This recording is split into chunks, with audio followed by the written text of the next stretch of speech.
I read the script, and by the end of reading it once, I knew it was my next film because it's such an extraordinary story. I mean, in America, I think, we all know the story of the king who gave up the throne for love. Edward VIII who gave up his throne for the American Wallace Simpson. But this is the story of the younger brother who had a terrible stammer, who didn't want to be king, who didn't expect to be king, who was forced to become king when his brother abdicated. And this man had to become king with a stammer right at the moment when radio had taken off as a mass medium. And as the Second World War was approaching, with the expectation that he would speak to his people and lead them into war. And who knew that the guy who got him through this was this wonderfully laconic Australian, a maverick, a failed Shakespearean actor, not even a doctor, who was a self-taught genius at speech therapy. I mean, it's just an extraordinary story that no one knows in England, let alone America.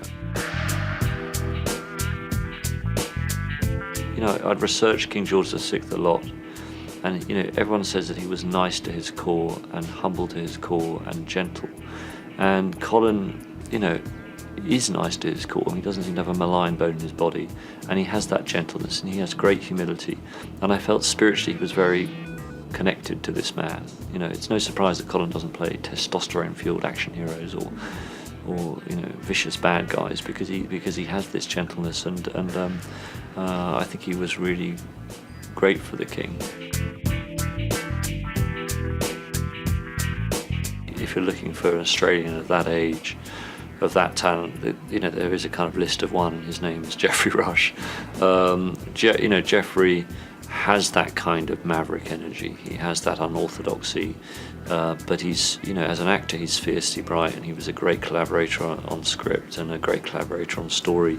But he has such wonderful, infectious enthusiasm. Geoffrey, he's got the enthusiasm of a 5-year-old child, and it's unchanged. And there would not be a night when he'd stay up all night if he could, discussing next day's work. And the energy of the two men, even in the room, Colin and Geoffrey. Colin, is a little bit more, has that English reserve and that, self-deprecating wit, and Geoffrey's energy is very different as an Australian. And I loved even seeing in the room, realising that there was something interesting going on. Get up! You can't sit there! Get up! Why not? It's a chair. That is St. Edward's chair. People have carved their names on it. Listen to me! Listen to me! Why should I waste my time listening to you? Because I have a voice!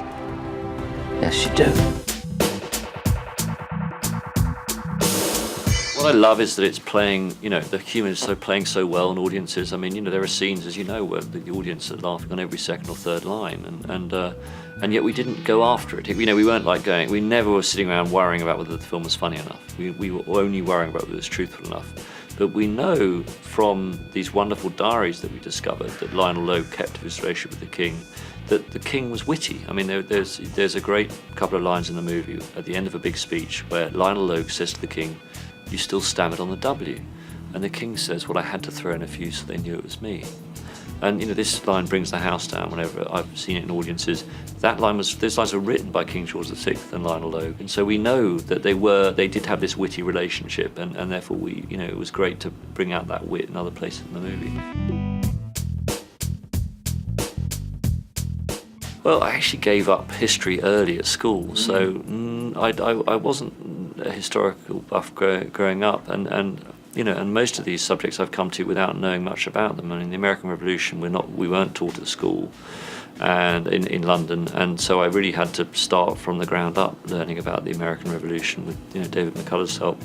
I think it's more that these subjects, just offer me the best stories that I can find, and that's why I keep going back to them, because the original screenplay fiction I'm reading just don't offer me as such extraordinary stories with such extraordinary characters. I mean, if this was invented, you'd find it hard to believe, to be honest. Right. And that's what's interesting, is sometimes the true stories are more extreme.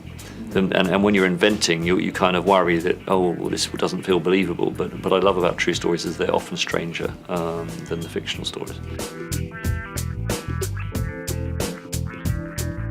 I'm old-fashioned. I'd like the film to be released, and I'd like it to be released well, and I'd really like people to come and see it, because I've sat in festival audiences in Telluride, in Toronto, in London, and LA, and it really makes people laugh en masse. It really makes people cry. It really uplifts them. They come out of it very thrilled and excited, and I just want a lot of people to have that experience across America. And what I can say is it's very democratic. Wherever I played it, whether at home or in America, and wherever I played it in America, it seems to really reach people. And so people need to know it's for everyone. It's not for only certain people. Everyone will enjoy it.